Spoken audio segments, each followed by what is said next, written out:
Donc il y a une qualité vraiment qu'on doit être avide de l'acquérir et un vice à éviter.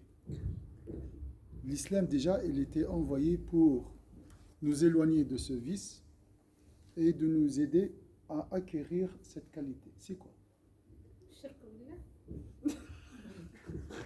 La mécréance. La mécréance. C'est juste, mais c'est lié, c'est lié. Et c'est lié à ce que vous avez dit du sport. Vous avez parlé du sport. C'est lié aussi pour la qualité. La qualité. Mais de loin, hein, c'est pas directement. C'est pas que tu fais du sport, tu vas être comme ça. Non. La vice, est-ce que c'est la mentir? Mentir. Mensonge. Oui, ça c'est grave aussi. Moi je dirais la rancune. Voilà, c'est la famille. Donc la racine de la rancune, c'est une colère rouge qui se transforme en une boule rouge. La colère, c'est une boule rouge, d'accord? Ici, il est très très attisé et enflammé. Avec le temps, elle va descendre au fond du cœur et va devenir noire. Donc, l'origine de la rancune, c'est quoi? C'est la colère. Ah oui, la colère. La colère. La rancune en arabe, c'est al-hiqd. Al-hiqd. Donc ça, c'est une colère permanente, si je peux dire. La colère, c'est une flamme, comme ça. Elle peut s'éteindre comme elle peut se transformer en une boule noire, ancrée dans le cœur. C'est difficile à l'en... Si on regarde, la colère, elle est la source de tous ces défauts-là. Exactement. Là, après la rancune, après l'orgueil, après tout. C'est pour ça qu'ils ont dit, si tu as un problème avec ton mari, subhanallah, même en islam, ou qu'avec quelqu'un, c'est dans l'administration et dans les ressources humaines et tout. Il ne faut pas que le problème dépasse 3 jours. Après 3 jours, la colère devient la rancune. Après, c'est très difficile à traiter. Et les gens qui disent « Ah, mais moi, je suis une rancunier ». Des personnes qui disent « Ah, moi, je suis quelqu'un de rancunier ». Mais c'est quelque chose qu'on peut travailler, justement, à travers les invocations. Ça peut... Mais, oui, cher. C'est des personnes que tu ne peux pas leur dire n'importe quoi. Tu dois faire très attention à ces personnes-là. Oui, on peut tout traiter, mais il y a un traitement de langue vraiment sur... qui prend... C'est très pour ça. Avec la volonté de la personne qui a ces défauts-là. Donc nous avons la colère. Al-jahiliya, c'est la colère. Dans la langue arabe, Al-jahl, c'est l'ignorance, bien sûr. Mais regardez, dans la langue arabe, c'est très important. J'ai répété ça plusieurs fois, j'ai dit. Al-jahiliya, dans la langue arabe, la période pré-islamique, on dit, c'est la période de la colère. La bonne traduction, hein? La colère, la vengeance, la violence, l'orgueil, c'est tout ça. C'est la famille de ces qualités des fauves. Tu vois, l'agressivité. C'est tout ça. C'est ça l'islam. C'est la période. L'islam est venu pour propager une autre qualité, à l'opposé de ce qui était déjà répandu. Alors, le jahili, les gens le disent toujours, l'ignorance.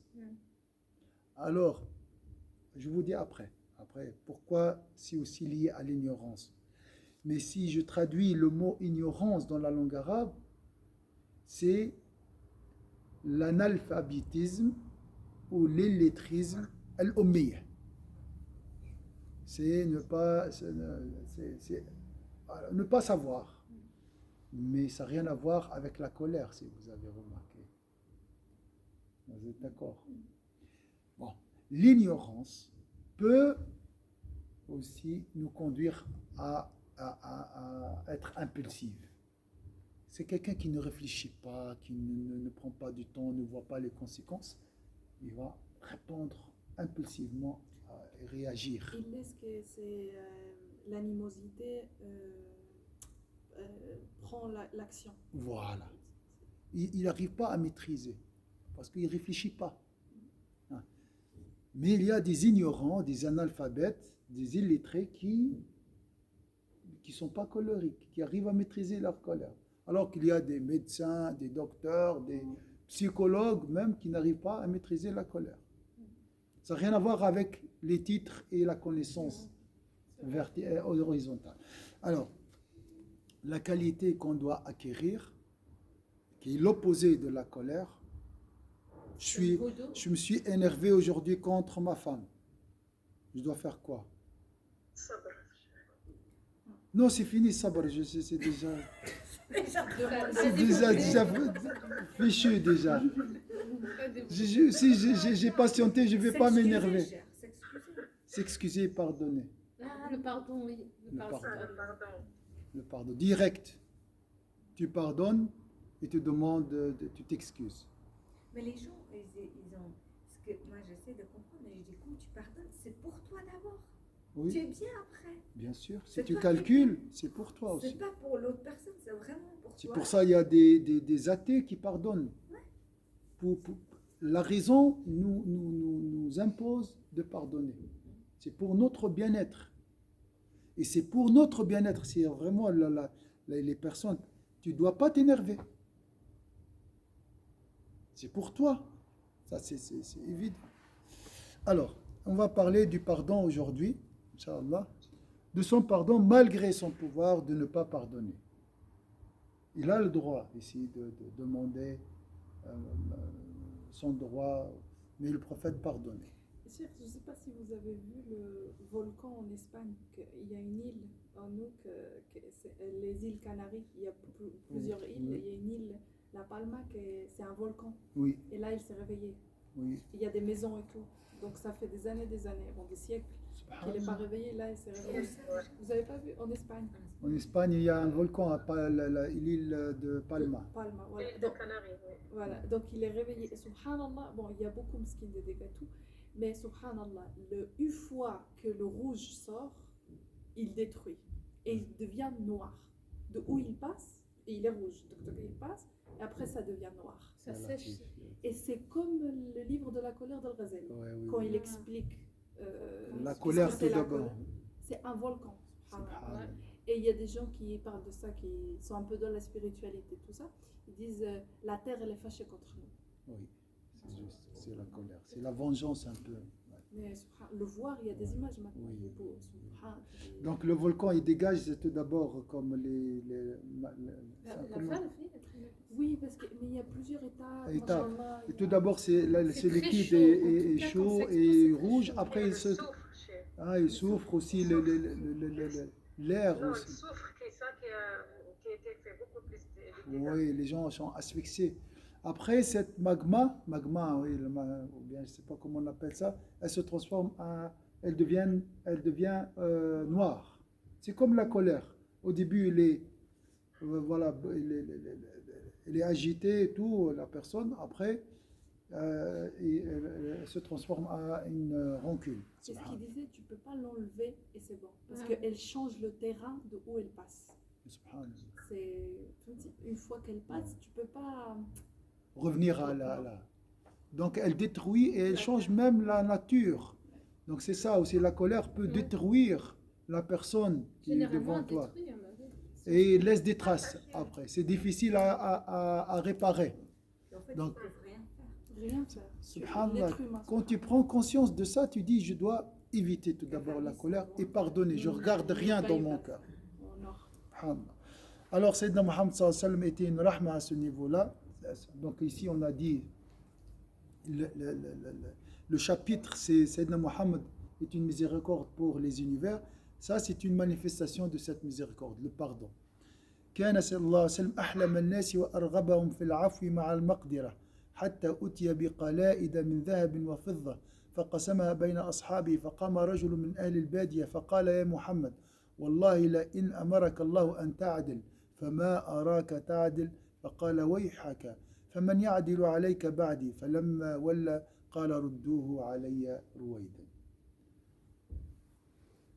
L'envoyé de Dieu sallallahu alayhi wa sallam était le plus indulgent des hommes et le plus enclin au pardon, bien qu'il avait le pouvoir de ne pas pardonner. lorsqu'il partagea des collines d'or et d'argent entre ses compagnons, un bédouin se dressa et dit: Ô Mohammed, par Dieu, Dieu t'a ordonné d'agir équitablement. Or, je constate que tu es injuste. Imagine, tu t'adresses à un prophète envoyé par Allah, tu lui dis: tu es injuste. Il lui répondit: prends garde, qui donc sera plus équitable envers toi après moi? Je suis l'envoyé de Dieu, je suis le gouverneur et je suis juste. Lorsque les bédouins s'en alla, le prophète sallallahu alayhi wa sallam dit: ramenez-le moi gentiment. Comme s'il a regretté, le prophète, de dire cette vérité. C'est moi l'équitable, je suis le juge ici. Après, il a regretté donc de dire même cette vérité. Regardez le pardon de Sayyidina Muhammad à quelqu'un qui l'a insulté. Ça, c'est la rahma du prophète sallallahu alayhi wa sallam. D'accord? Donc, quand on parle de la naissance de Sayyidina Muhammad sallallahu alayhi wa sallam, en réalité, on veut célébrer ses qualités pour être irrigué et les incarner. D'accord? C'est tout. C'est ce qu'on cherche. وروى جابر أنه صلى الله عليه وسلم كان يقبض للناس يوم خيبر من فضة في ثواب بلال فقال له رجل: يا رسول الله اعدل. فقال رسول الله صلى الله عليه وسلم: ويحك فمن يعدل إذا لم أعدل فقد خبت إذن وخسرت إن كنت لا أعدل. فقام عمر فقال: ألا أضرب عنقه فإنه منافق. قال: معاذ الله أن يتحدث الناس أني أقتل أصحابي. Donc, Sayyidina Jabir, que Dieu soit satisfait de lui, rapporte que le jour de la bataille de Khaybar, l'envoyé de Dieu sallallahu alayhi wa sallam partageait de l'argent rassemblé dans un habit usé entre les gens. Donc c'est Sayyidina Bilal qui portait cet habit, et Sayyidina Muhammad mettait de l'or et d'argent dans cet habit. Un homme dit alors: ô envoyé de Dieu, sois équitable. Il lui répondit: prends garde, qui donc serait équitable si je ne l'étais pas? Certes, si j'étais injuste, je serais perdant et échouerais. Donc ici, il parle de Sayyidina Muhammad, de lui. Il n'a pas parlé de l'homme. Il ne va pas dire: si tu répètes cette parole, tu seras perdu. Non, il a dit: si je ne suis pas équitable, comme s'il parle à sa conscience. Sayyidina Omar, que Dieu soit satisfait de lui, se leva et dit: laissez-moi trancher le coup de cet hypocrite. Le prophète sallallahu alayhi wa sallam l'arrêta en disant: à Dieu ne plaise que les gens m'accusent de tuer mes compagnons. Donc, lui, c'est mon compagnon. Et comme s'il a le droit de dire ça. C'est pas grave. Regardez le pardon de Sayyidina Muhammad sallallahu alayhi wa sallam. Donc, tout ça, c'est pour apprendre à pardonner à ceux qui nous insultent. C'est pas facile aujourd'hui. Avec le respect mutuel, la distance, le sphère privé, tout ça. Aujourd'hui, si on fait ça, malheureusement, ça c'est vu comme une faiblesse. C'est vu comme une faiblesse. Pardonne. De pardonner. Accepter être insulté. Donc ça, oui, c'est... parce qu'on parle beaucoup, oui, cette personne a du caractère, elle se laisse pas... Mais Je vois ça qu'avec mes enfants, c'est incroyable. J'ai beau leur dire combien pardonner. tu peux faire face aux provocateurs? Combien? Est-ce que tu as la capacité avec tes enfants? Je prends avec les enfants. Ouais. Tu vas faire. À chaque fois, tu t'énerves. Tu vas à un moment. Et en fait, je dois vraiment quelque chose que je dois acquérir, que je ne dois pas m'énerver parce que c'est tellement mauvais pour moi. Je suis tellement pas bien. Ma soeur Katira, on est âgé, on a de l'âge maintenant. Ouais. Et On a la machine est usée. Elle ne peut pas Maintenant, supporter. elle Avec est le temps, elle ne peut pas. Avant, oui, je peux m'énerver. J'ai la force. Maintenant, j'ai plus la force. Donc, ça sera vraiment. Je vais me charger. Je vais vraiment briser quelque chose à l'intérieur.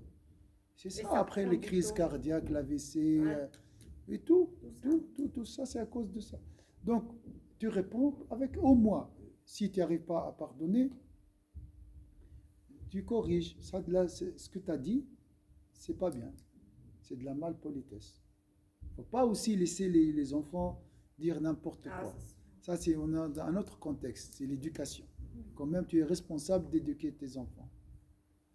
Mais tu parles gentiment, avec douceur. La colère, souvent, c'est la manifestation de la présence de l'ego.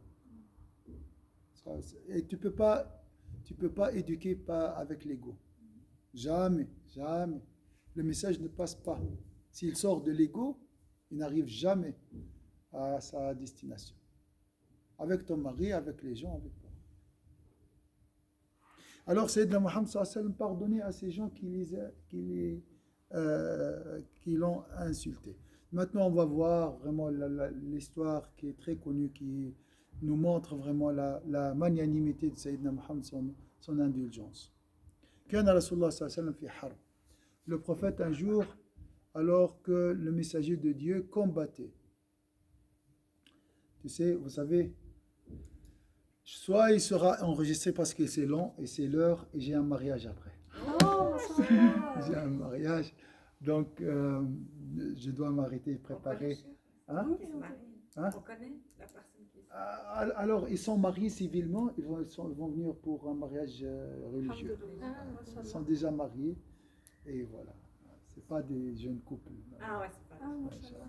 لا فباسي كتبنا حضرنا Oui. Oui, j'ai fait toujours le matin Oui, mariage. C'était après Inch'Allah. le mariage à la commune, ils ont fait. Inch'Allah, mais c'est un couple très, très heureux. Inch'Allah. Inch'Allah. Qu'Allah vous donne, Inch'Allah, le bonheur. Voilà, essayez de pardonner. Ne gardez rien dans vos cœurs. Faites dua pour ceux qui Oui. qui ont fait du mal pour vous. Ça, c'est très, ça enlève. aide beaucoup. Ça enlève Ça enlève. la rancune. Parce que quand tu penses à quelqu'un qui t'a fait du mal, direct, Ça réveille en toi là. ça réveille en toi le sang. Là, il bouillonne, d'accord? Ça, c'est parce que c'est une idée négative. Alors, à ce moment-là, tu fais dua. Le diable va comprendre. Donc, à chaque fois, moi, j'essaie de le provoquer. Il va faire dua pour lui. Non, ça, c'est contre-productif. J'arrête cette procédure. Je ne vais pas lui rappeler cette rancune ou cette personne. Donc, ça, c'est une méthode pour combattre la rancune et être pardonné. سامحني الشيخ Oui, تفضلوا. الرسول صلى الله عليه وسلم كان يغضب صلى الله عليه وسلم كان يبان على وجهه الغضب للحق آه. مش لنفسه وتاني، pas pour sa propre كما طلق ولد عمه بنت الرسول صلى الله عليه وسلم زينب شكون طلقها Oui. راح له وقال له بنتك يطلق حاشاك يعني استغفر الله يا ربي يعني اهان سيدنا محمد صلى الله عليه وسلم سيدنا محمد صلى الله عليه وسلم دعا عليه دعا على ولد عمه في الليله هذيك اللي دعا فيها سيدنا محمد على ولد عمه جاء صيد كبير وكلا ولد عمه ودعا عليه قال له يا ربي سلط عليه اسد من اسودك. Oui, dans des cas, le prophète a fait des doigts, mais c'est par la permission d'Allah Azza wa Jal. Pas par ego. Il n'a pas, tu m'as insulté, voilà, je vais faire, moi je suis le prophète, je vais te détruire. Non, c'est par vraiment l'ordre d'Allah Azza wa Jal. Donc ici, ça c'est une autre chose. Mais le prophète sallallahu alayhi wa sallam Mais ça était... existe. Hein? Cette histoire. je l'ai Il y a jamais une entendue. histoire où le prophète sallallahu alayhi wa sallam a fait un doigt contre des personnes parce qu'ils ne méritent pas le paradis. C'est des gens qui sont destinés déjà à l'enfer. حتى في وقتنا Est-ce qu'on هذا peut الشيء dire, كاين عباد لازم تيفيتيهم. Voilà, mais il ne faut pas dire moi je vais faire doigt contre ces gens-là comme le prophète. Jamais. Voilà, évitez et vraiment gardez surtout votre cœur saint, pur, Inch'Allah. Est-ce qu'on peut dire que la colère c'est contagieux? Oui, c'est comme elle l'a dit, c'est un volcan qui détruit. Et Et si, alors, si tu... comment faire avec une personne qu'on aime bien, par exemple un père ou un époux, un fils Oui. ou un enfant, n'importe qui est coléreux, et on est obligé de vivre avec, on aime, mais on n'accepte pas ces crises de colère. C'est pas facile, hein? C'est pas facile, c'est pas facile. C'est pas facile. Il faut faire de notre mieux. D'accord? Il faut les